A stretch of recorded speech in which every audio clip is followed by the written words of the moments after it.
সিলেটবাসী ভাই বোন হল আপনারা ভালো আছেননি? বহুদিন ধরে একটু সিলেটি মারতাম বললাম, এতদিন খালি বাংলা মারতে দিচ্ছে। আপনারা আবার ভালো আছেন?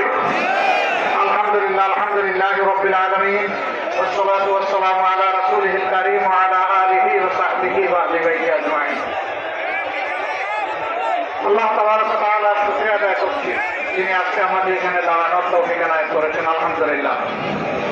আজকের এই নির্বাচনী জনসভার সম্মানিত সভাপতি, সম্মানিত জাতীয় এবং স্থানীয় নেতৃবৃন্দ, শহীদ পরিবারের গর্বিত সদস্যবৃন্দ, জুলাই যোদ্ধাবৃন্দ, আপামর সিলেটবাসী ভাই ও বোনেরা, সাংবাদিক বন্ধুগণ, শৃঙ্খলার দায়িত্বে নিয়োজিত বিভিন্ন বাহিনীর সম্মানিত সদস্যবৃন্দ এবং সর্বস্তরের জগণ,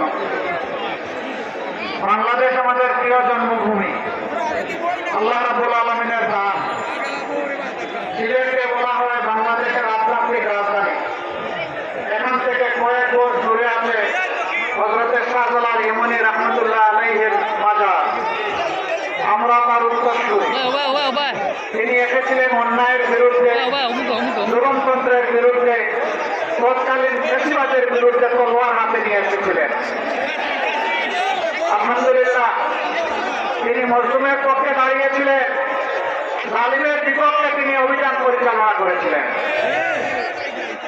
বাংলাদেশ গত 54 বছরে জুলুমের শিকারে পরিণত হয়েছে। আলেম ওলামা, রাজনৈতিক দলের নেতৃবৃন্দ, ছাত্র, শিক্ষক, সাংবাদিক, সুশীল সমাজের সদস্য, সাধারণ শ্রমিক, কৃষক, মেহনতি মানুষ, আমার তোমার তাঁতি জেলে কেউই জুলুমের হাত থেকে রক্ষা পায়। সবথেকে বড় মজলুম লোক বাংলাদেশ জামাতে ইসলামী। শুধু আল্লাহ তাআলার আইনের প্রতিষ্ঠার কথা বলার অপরাধে আমাদেরকে খুন করা হয়েছে।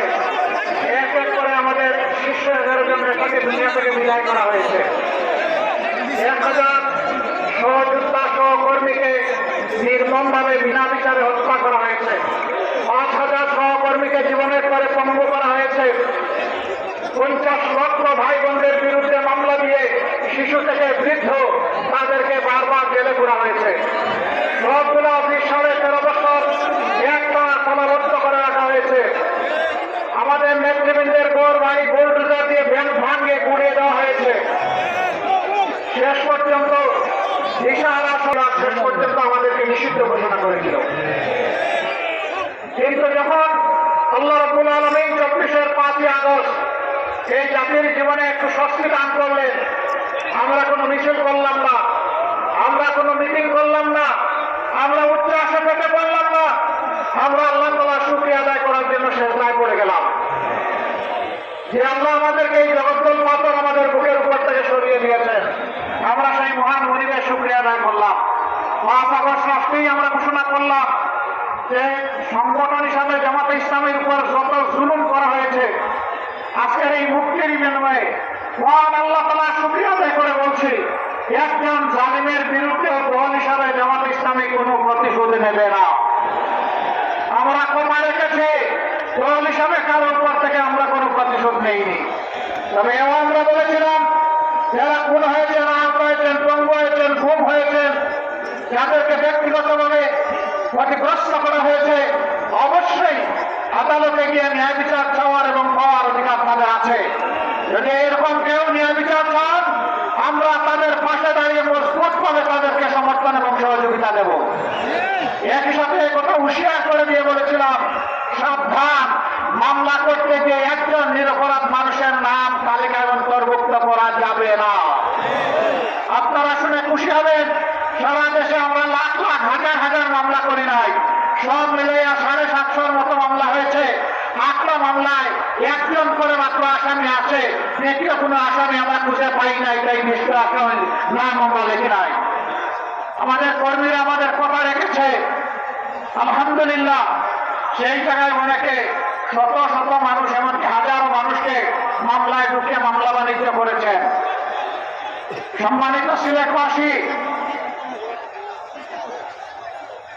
এই যন্ত্রণা থেকে জাতি যখন মুক্তি পেল, আমরা আমাদের পুরানা সকল বন্ধুদেরকে অনুরোধ করেছিলাম, আমরা যারা মজলুম ছিলাম মেহরবানি করে কেউ যেন জালিম না হই।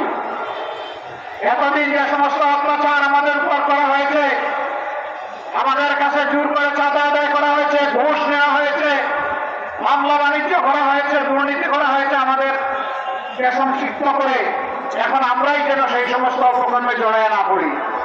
কিন্তু না, সবাই আমাদের কথা রাখেন নাই। কে রেখেছে কে রাখে না এটা তাদের ব্যাপার।